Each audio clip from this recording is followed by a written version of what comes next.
I'm Rachel. Hi, I'm Leah. Our article is called Beloved, the Physical Embodiment of Psychological Trauma by Janine Selfridge. Our essential question is, how does Beloved function as the physical embodiment of psychological trauma in Toni Morrison's book Beloved?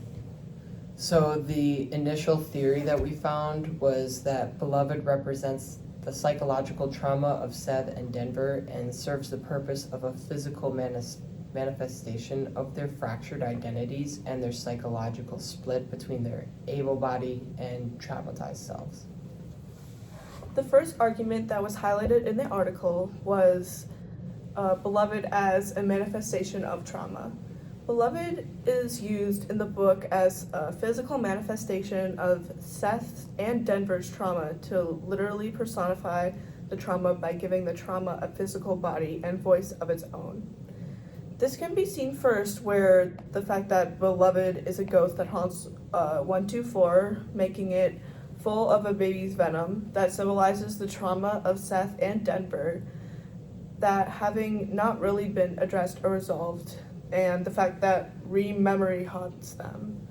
Once Paul D shows up and Seth starts remembering her time at Sweet Home and the days leading up to the crawling already, the baby's death, Beloved, because Seth had given thought to her past of violence and slavery more than she had in a while.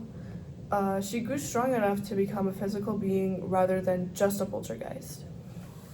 Another major point that we found in the article was generational/maternal trauma.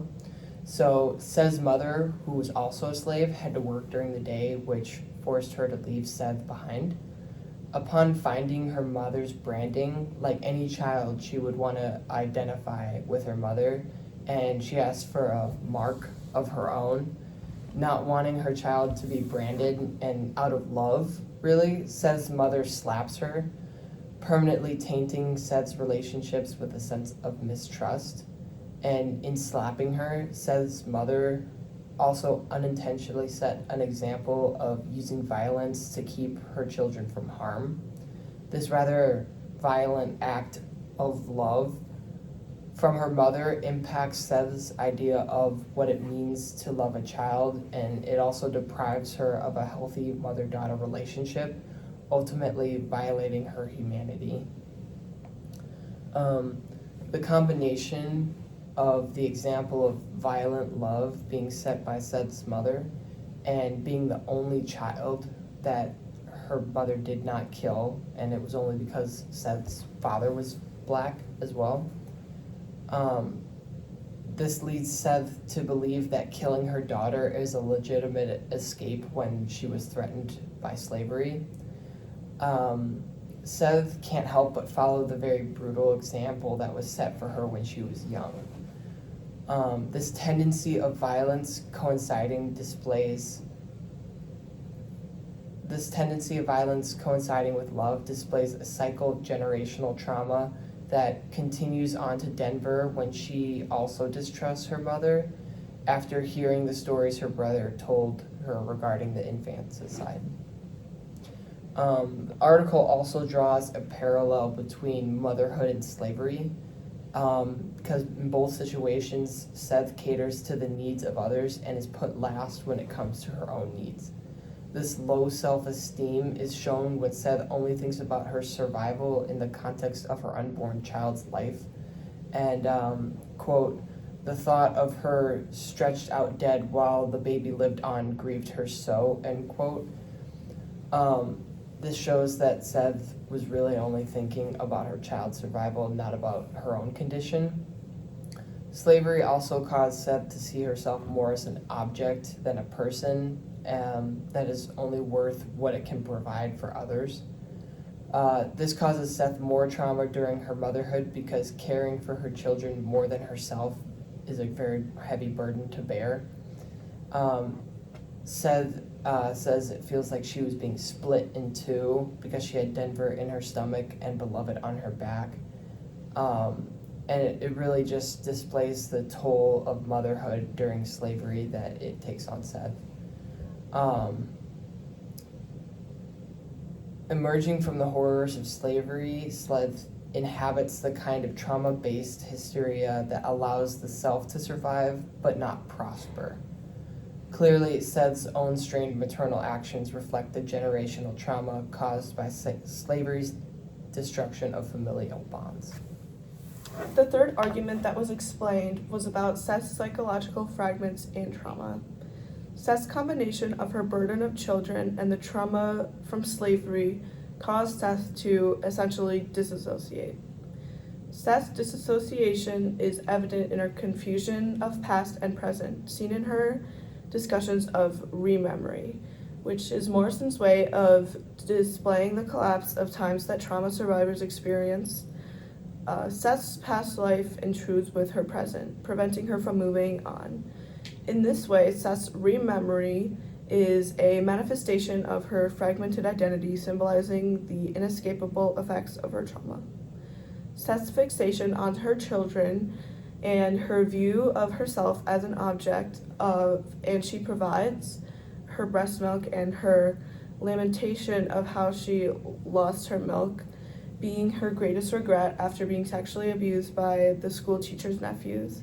This greatly reflects how slavery has robbed her of a healthy motherhood, and she continues to slave over her children and view herself as worthless.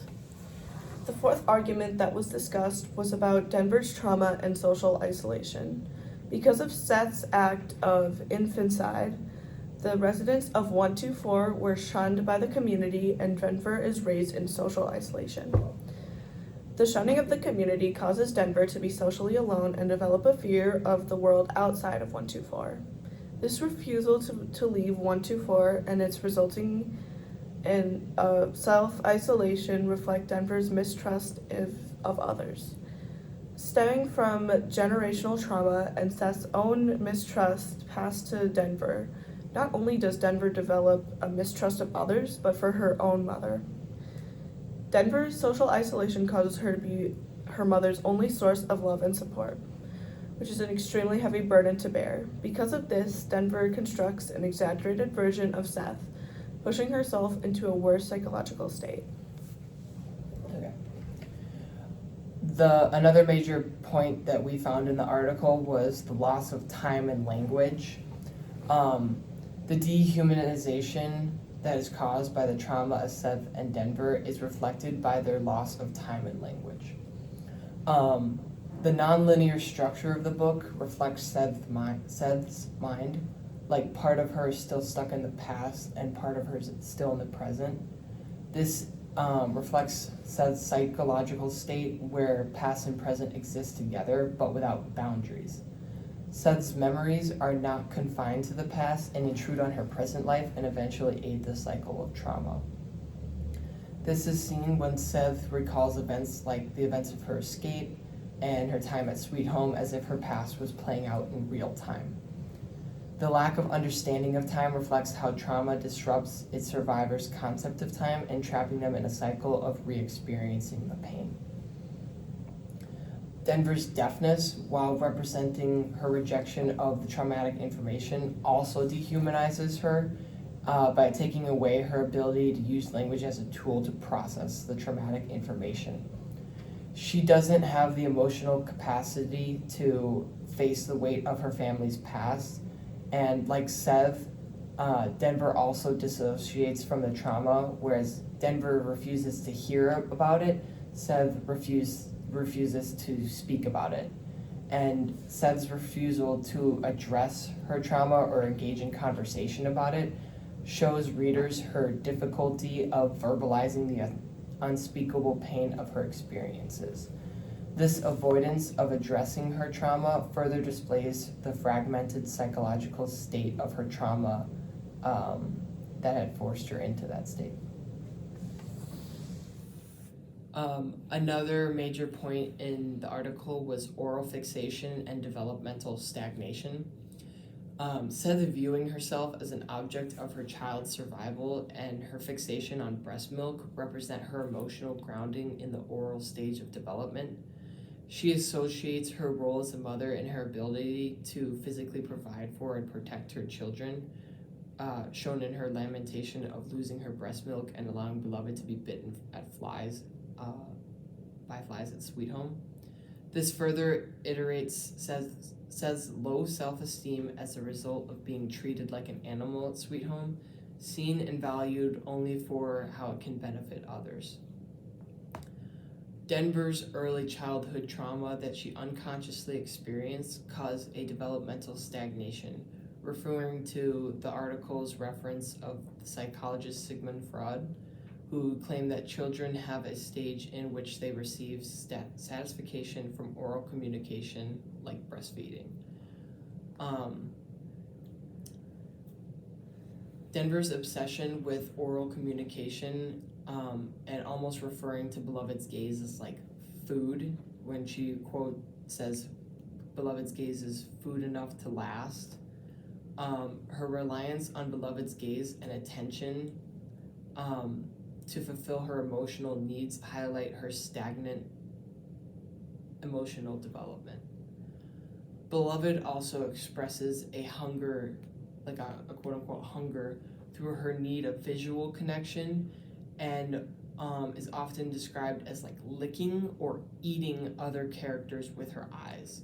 This imagery also ties her to her psychological lack of development, as she still receives satisfaction from oral action and communication. Her insatiable hunger for attention, particularly from her mother, symbolizes the psychological gap between her mental age and her appearance and physical age. She's like forever stuck in the mental age of when she was murdered. One point made is that the character of Beloved is a reflection of trauma. The author proposes that by first discussing that both Seth and Denver experience a psychological split, simultaneously embodying their able and traumatized selves. While Seth inhabits a state of total disassociation, Denver is trapped in a terrifying childhood. Morrison presents their psychological conditions through a range of metaphors and subtle textual manipulation. As these psychological effects progress, Beloved appears as a living reflection of these two women. In Beloved, Seth and Denver experience psychological splits in their individual and shared responses of trauma, particularly trauma related to slavery and the haunting presence of the ghost of Beloved. These splits manifest their conflicting emotional states, behaviors, and perceptions of reality, which are shaped by their efforts to cope with and thus survive the horrors of slavery. In the book, this is highlighted as the physical representation of repressed memory, embodiment of collective trauma, and Beloved as the personification of loss and grief. Another major point made by the article was the role reversal and transformation of the characters in 124.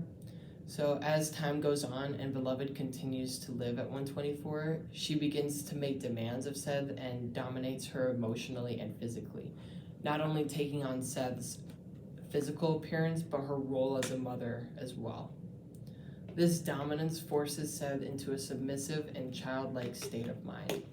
As Beloved grows stronger and bigger, Seth becomes weaker, showing how unresolved trauma consumes a survivor's sense of self and their identity. The role reversal also demonstrates how trauma can be destructive when it's repressed and unprocessed.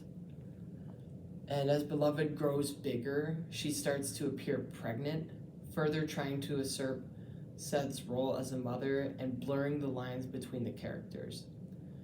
The pregnancy also symbolizes Seth's traumatic relationship with motherhood and how it again heavily taxes Seth and saps her life force. The pregnancy also serves as a catalyst for Denver's transformation, as Seth bends to Beloved's will so much that she misses work and eventually loses her job and the ability to pay for food after Seth acted like a child with her money, buying fancy things and blowing her savings for immediate gratification. Denver begins to be neglected by both Seth and Beloved and becomes both emotionally and literally starving. This starvation forces Denver out of her state of interdependence and developmental stagnation and forces her to be a mature, independent adult that is able to provide for itself and its family. In essence, the article argues that Beloved uses Beloved's physical form as a profound representation of the psychological scars of slavery, showing how trauma is not only a mental state, but a pervasive force that shapes the body, mind, and the community. Denver and Seth heal from each other in the sense that Denver's escape from being a child allows Seth to escape motherhood. They heal each other by Beloved forcing Denver out of developmental stagnation, and Denver is now protective of Seth, allowing Seth to graduate from her role as a mother. In conclusion, Beloved releases Seth and Denver to process their fragmented and dissociated selves by embodying their trauma as a symbolic and physical manifestation of it. The final answer that we found to the initial question was that Beloved embodies the trauma of Seth and Denver mainly by using the loss of language, the loss of time, and oral fixation. Because Beloved isn't established as an individual, it allows her to embody the brokenness of Seth and Denver, bearing the heavy burden of their trauma so that they can begin healing and truly begin their adult lives. Thank you for listening. Thank you.